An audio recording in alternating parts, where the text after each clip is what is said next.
I let my mother-in-law babysit my autistic daughter. She came home bruised. But the camera clip to her backpack told a very different story. She thought I'd swallow the lie until I played the footage for the whole family. Hey, I'm Ava, 33, proud mom to a bright and beautiful autistic daughter named Sophie, and I should have listened to my gut. It was a quiet Sunday morning when I agreed to let my mother-in-law Diane babysit Sophie for the first time. My husband, Matt, had been nudging me for weeks, insisting it was time we let his mom get more involved. I hesitated. Not because I didn't want help, God knows I needed it, but because Diane had this way of acting like Sophie's autism was something to be fixed, not understood. She just needs discipline, Diane once whispered when Sophie was stimmying at a birthday party. That's all. Too much coddling and not enough backbone. I had to walk away before I said something unforgivable. But Matt was persuasive. It's just a few hours, he said that morning, kissing my forehead. She'll be fine. I nodded. Not because I believed him, but because I was so tired. So completely worn down by the weight of daily therapy schedules, insurance battles, sensory meltdowns, and managing every single social interaction like a tightrope walk. So I agreed. Just a few hours. I packed Sophie's backpack meticulously, her noise-canceling headphones, her weighted blanket, her gluten-free snacks, and her beloved purple camera. That little thing was a gift from her occupational therapist. A sort of social-emotional tool, something to give Sophie a sense of control. It clipped to her backpack and recorded short snippets of video, like a visual diary. She used it all the time. I never imagined it would become the key witness in what came next. Diane arrived wearing that fake smile she reserved for polite company. She crouched down to Sophie's level. Hi, sweetie. But Sophie turned her face away. Diane straightened, her smile twitching. She'll warm up to me, she muttered, more to Matt than to me. I forced a smile, but my chest was tight. As they left, Sophie holding her plush bunny and Diane holding her purse like a trophy, I had the strangest feeling I was handing my daughter to someone who didn't truly see her. Not the way she was. The hours crawled. I kept checking my phone, waiting for an update. Diane texted twice, once to say Sophie was being dramatic about lunch and another to say she wouldn't sit still for quiet time. I started to feel itchy under my skin. The kind of maternal intuition that grows claws when something feels off. When they finally returned, I opened the door and saw Sophie clutching her bunny like a lifeline. Her lip was trembling. One of her sleeves was torn. And on her arm, just above the elbow, was a purple-green bruise. I dropped to my knees. Sweetheart, what happened? She fell, Diane answered quickly. Too quickly. At the park. She tripped over her own feet. Sophie didn't say anything. Just leaned into me like her bones were melting. I looked up at Diane, who was already rummaging through her bag like the conversation was over. It happens, she said with a shrug. Kids fall. But Sophie doesn't fall like that. She's careful, almost too careful, especially around strangers or new environments. And the bruise? It looked like the kind you get from being grabbed, not a tumble. My hands were shaking when I took off her backpack and noticed the little purple camera still clipped to the strap. Did you remember to pause the camera when you took her out? I asked, forcing my voice to stay level. Diane blinked. Camera. Sophie's camcorder. It runs when she wears it. Records her outings. Remember? She looked at it like it was a spider on her shoe. Oh, I didn't touch that thing. I said nothing more. Just took Sophie inside, settled her with a snack and her weighted blanket, and kissed her forehead as she curled up on the couch. I turned on the camera as soon as I was out of sight. The footage started as expected, Sophie walking through the park, narrating softly to herself as she passed dogs and trees. Then came a sequence I'll never forget. Diane's voice sharp. I said, quiet, Sophie. Enough. Sophie didn't answer, just kept humming. Then the screen jolted. Blurred. A hand, Diane's hand, grabbing the camera, turning Sophie sharply. I said, stop that humming. You're not a baby. There was a scuffle. A yelp. The screen spun again. Then this, muffled but unmistakable. You think you can just do whatever you want because you're special? Your mother spoils you. That's the problem. My breath caught. The next few seconds were just wind and leaves. But I heard it. The whimper. The thud. Sophie crying. Then silence.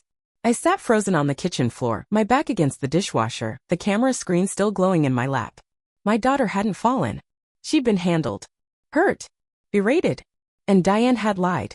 When Matt came home from his run an hour later, I didn't say anything. Just handed him the camera. He watched it. His face went pale then red. He didn't speak for a long time. Then he asked me one question. What do we do now?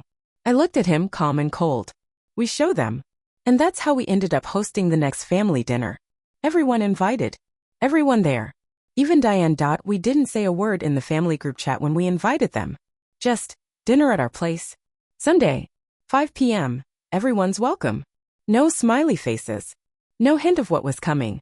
Diane responded first. I'll bring dessert. Of course she would. The rest of them chimed in with variations of looking forward to it and need me to bring anything, as if we were one big happy crew. As if nothing had happened. Matt didn't speak much the rest of that week.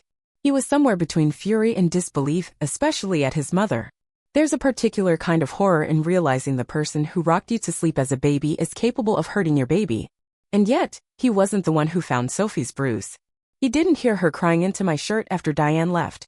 He didn't sit on the floor alone with the glowing screen and the truth no one wanted. That was me. I told him the plan Friday night while he was folding laundry. We're going to play the video, I said. After dinner. Before dessert. Matt's hand stilled on a towel. Are you sure? I nodded. She thinks she can just lie to my face. Act like I'll nod along and thank her for the help. That's not happening.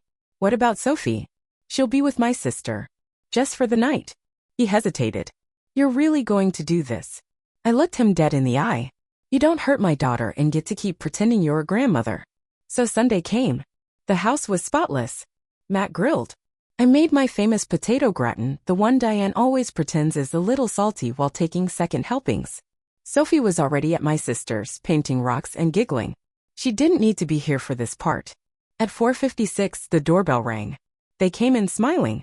Diane wearing pearls and a blouse so white it felt like a joke.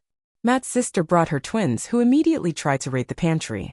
His dad came in holding a six-pack of soda like it was an offering. Everyone sat down at the table. Small talk started flowing. How's work? How's Sophie?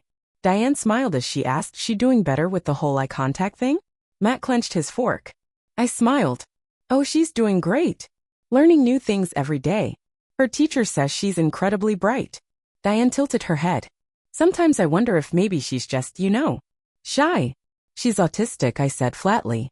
Not shy. Diane didn't flinch. She never did. Dinner went on like a scene from a sitcom. Matt's brother-in-law told a joke about lawn care. His dad complained about gas prices. Diane pretended not to remember Sophie's age. And then dessert came out, some kind of lemon tart she made from scratch, but definitely had a store label on the bottom. I stood up. Before dessert, I said, my voice even, we want to show you something. Matt got up beside me and dimmed the lights. I walked to the TV, pulled up the video file I'd already queued from Sophie's camera. Something happened last week, I said, turning to face them. While Sophie was with Diane. The silence shifted. Became charged. Everyone was watching.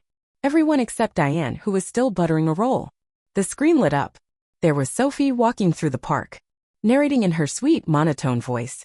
Then Diane's voice sharp. I said, quiet, Sophie. Enough.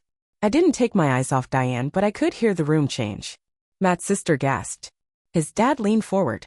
Diane froze. Then the footage jolted. The grabbing. The yell. You think you can just do whatever you want because you're special? Someone whispered, oh my God. Then Sophie cried out. A sound I will never forget. I paused the video. No one spoke. Diane looked like a statue. Her face pale, mouth pressed tight. Then finally she found her voice. She did fall, she said stiff. That video doesn't show everything. Matt turned to her. Are you kidding me? She was being impossible. She screamed and thrashed, and people were staring. I had to get her under control. You hurt her, I said, voice rising. You bruised her and told me she fell. You lied to my face. I didn't. You lied, Diane, I snapped. You didn't forget the camera. You didn't not notice it. You didn't care. Matt's sister looked between us, stunned. Is that bruise still there? She's healing, I said. Physically, at least. Diane stood, shoulders squared. You're blowing this out of proportion. Matt's voice cut through. No. You're downplaying what you did to my daughter. She needed discipline. Not babying. I laughed then. Not because it was funny. Because it was absurd. She needed love. She needed safety. You gave her shame and pain and then thought you could smile through it. Matt's dad looked ready to disappear into the floor. I raised 3 kids, Diane said, voice trembling now. And none of you ended up autistic. The room went still. It was like someone had sucked all the air out of the house. Matt took a step back, his hands shaking. That's enough, he whispered. Get out. What? You're not welcome here. You hurt Sophie, then acted like we should thank you for it. You're not seeing her again. Diane's mouth opened. Closed. She turned to me. You'd really cut me off over one bad afternoon? I didn't hesitate. Yes. And that was it. She grabbed her purse. Left the tart on the counter like a flag of surrender. Walked out without another word. The rest of the family made quiet excuses and filed out. Nobody wanted dessert after that. Matt and I sat in the living room afterward, lights still low, the house quiet except for the hum of the fridge. She didn't even apologize, he said, rubbing his temples. She didn't think she needed to. We sat in silence for a while. Then he looked at me and said, I'm sorry I didn't believe your gut. I squeezed his hand. You do now. The fallout started before the sun even rose the next morning. It was barely 6 a.m. when Matt's phone started vibrating on the nightstand. I saw his hand reach for it in the dark, heard the groggy hello, followed by a long pause. Then she showed us the footage, Dad. Another pause.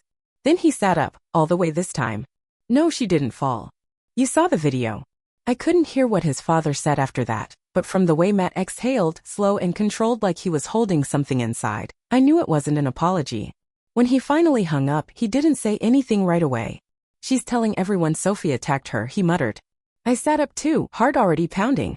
What? Apparently she said Sophie scratched her and screamed and kicked, and she had to hold her still. And the camera? Matt shook his head. She's saying it was edited. That you cut out the parts that made her look good. I laughed once, sharp and bitter. She's playing the victim. She's calling it a smear campaign. Says you're turning the family against her. It was almost impressive how fast she pivoted. She wasn't even out of the driveway an hour before she started rewriting the narrative. By the time noon rolled around, Matt's sister called. Hey! I just want to say I believe you. I do. But this is all really messy and I just think maybe you should talk to Mom. Try to make peace. I was in the kitchen, Sophie playing quietly with her kinetic sand nearby. I stared out the window while I listened, wondering how many times that sentence had been used to excuse 1,000 other betrayals. Make peace? Like I was the one who broke it. I'm not talking to someone who hurts my child, I said flatly. There was a pause on the line. Then a sigh. You know she didn't mean it that way. She grabbed her, Leah. She left a bruise and called her defective. You don't know what she meant. I hung up. And that's when I realized this wasn't just about Diane anymore. It was about all of them. The ones who saw what happened, heard the footage, and still wanted to pretend it was nothing. The ones who didn't call, didn't text, didn't want to pick a side. Because picking no side is still a side. Always. So I made a new group chat. Just me, Matt, and the camera footage. I posted a single video clip, unedited, uncut. Just 2 minutes of Diane berating Sophie, grabbing her by the arm, and muttering how special didn't mean spoiled. Then I added a message.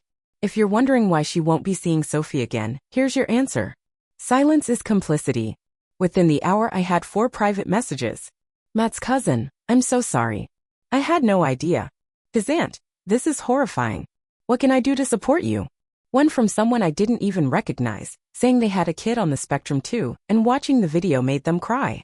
And then came the text from Diane. I see what you're doing. You're trying to ruin me. I didn't reply. I didn't need to. Because if she was afraid of being ruined, then deep down, she knew what she did was wrong. That fear only comes when the truth feels heavier than the lie you've been selling. But the lie didn't sell anymore. The next few days were a blur of tension and quiet grief. Grief for what I wanted Diane to be. For the grandma I hoped Sophie could have. The kind who keeps crafts in her purse and always has gum. The kind who understands without being told. Instead, we had a woman who saw Sophie's difference as disorder. Who thought forcing quiet was the same as creating calm. Who believed the right to discipline overruled the responsibility to understand. Sophie didn't ask about Diane once. She didn't mention the park. Or the bruise. But every night for that first week, she curled up under her blanket and hummed the same tune to herself before bed. Over and over. It was the same tune she'd been humming in the video. And every time I heard it, it cracked something in me. I wanted to scream. Or break something. But instead, I sat with her. Held her bunny close to her chest and whispered, "You're safe now. No one's going to hurt you again. Ever." That weekend we were invited to Matt's dad's birthday barbecue. I opened the text, stared at it for a minute. "She's going to be there," Matt said, watching me. "I know. I won't ask you to go." I nodded. "But I will." Matt blinked. "Why?" "Because I want her to see that we're not hiding. She should feel ashamed, not us." So we went. Diane was already there when we arrived, standing near the grill with a glass of rose and sunglasses too big for her face. She froze when she saw us. I lifted Sophie out of her car seat and held her close. We walked past the food table, past the string lights and folding chairs and her fake smile. And when Diane started walking toward us, hand lifted slightly like she might wave, Sophie turned her face away. I didn't say a word. Just looked Diane straight in the eye and kept walking. Let her sit with the silence she'd earned. And turned. But maybe one day? I didn't answer. She didn't press. She walked down the path alone.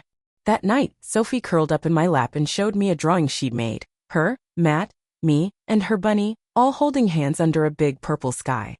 Is that our house? I asked. She nodded. That's the safe place. I didn't cry. I didn't need to. Because we were already healing. Because the truth had been spoken. And because even when the world failed her, she still drew the sky purple. Diane didn't stay quiet for long. 3 weeks after the barbecue, after the footage, after the family lines were drawn in blood and silence, she came back. But this time she didn't come with shame or apology. She came with venom. It was a Saturday. Matt had taken Sophie to a music playgroup and I was alone, folding laundry, half listening to an old podcast, when the doorbell rang. I opened it, expecting Amazon. Instead, I found Diane. In a beige trench coat, arms crossed, chin up like she just walked out of a courtroom she owned. We need to talk, she said. I didn't open the door wider. About what? Her eyes narrowed. You've humiliated me. You've weaponized that footage. Do you have any idea what you've done to this family? I blinked. Excuse me. I made one mistake. One, she snapped. And you used it to destroy my relationship with my granddaughter. With my son. She stepped forward. I didn't move. And now everyone thinks I'm some kind of monster. Do you think you're a hero for playing that video in front of the family? For turning my own children against me? I kept my voice calm. No. I think I'm a mother protecting her child. Diane let out a bitter laugh. Protecting? Don't flatter yourself. You've always wanted to control everything. Even Matt. You twist things. Turn him against me. This is your power trip, isn't it? It was almost funny. Almost. I leaned against the door frame. You assaulted my daughter. She scratched me first. She snapped, shoving her sleeve up to show a faint red mark that could have come from anything. She was terrified. And you're lucky we didn't go to the police. Police? She barked. Over a bruise? My patience broke. No. Over what you said to her. Over the way you grabbed her. Over your complete lack of remorse. Her face twisted. I am remorseful. No, Diane. You're indignant. You're furious that your authority got questioned for once in your life. That your actions had consequences. She faltered. I stepped out onto the porch, closing the door gently behind me. You wanted control? You lost it. You wanted respect? You burned it. And now you don't get to play grandma when it suits you. Diane stared at me, chest heaving, rage giving way to something else. Fear. I just wanted to help her, she whispered. I thought if I could make her strong, she wouldn't suffer like I did. That quiet hit me harder than the shouting. What do you mean? Diane looked away. My father, he used to lock me in closets if I made noise. Humming, clicking, tapping. It made him snap. So I learned to be still. To be quiet. I thought that was what love looked like. She sat down heavily on the porch bench, all the fire gone from her. But Sophie doesn't need that, I said slowly. I know that now, she whispered. I watched the video again. And I saw her face. I saw me. And I hated it. Silence. Then she looked at me, finally really looked. I'm sorry, she said, voice cracking. Not because I got caught. Not because people are mad. I'm sorry because I hurt your daughter. My granddaughter. And I don't know if you'll ever forgive me, but I needed you to hear that from me. Not a text. Not a middleman. Just me. I sat beside her, but not too close. Do you still think she's broken? Her eyes welled up. No. I think she's better than all of us. Braver. I nodded.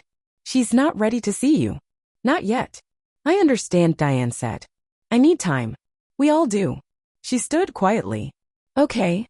She took 2 steps down, then turned. But maybe one day? I didn't answer. She didn't press. She walked down the path alone.